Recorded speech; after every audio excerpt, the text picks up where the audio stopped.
Darbhanga AIIMS के निर्माण प्रक्रिया में एक कदम और आगे बढ़ाया गया है। अब मिट्टी भराई का काम शुरू किया गया है, लेकिन सबसे बड़ी बात यह है जो अब बाढ़ के समय में ये जो मिट्टी भराई का काम शुरू किया गया है, क्या ये सही नियत से किया गया निर्णय है या एम्स निर्माण को लेकर जो अब विरोध प्रदर्शन वगैरह शुरू हो चुके हैं उस पर मिट्टी डालने का एक प्रयास है? क्योंकि जिस स्पीड से एम्स का निर्माण चल रहा है वह स्पीड बता रहा है जो सरकार इस योजना में कोई रुचि नहीं ले रही है। अब जबकि कुछ टेलर मिट्टी वहां डाला गया है, लोगों में एक उम्मीद जगी है, लेकिन इस उम्मीद पर कब मिट्टी पड़ जाए कहना मुश्किल है।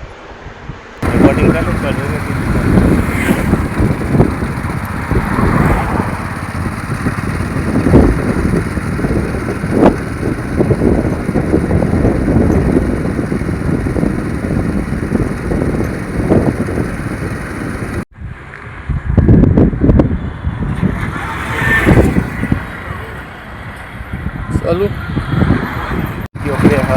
बुझाए बड़का मशीन मशीन जेहन लागि रहल है तेहन तऽ लगै एम से वाला के छै।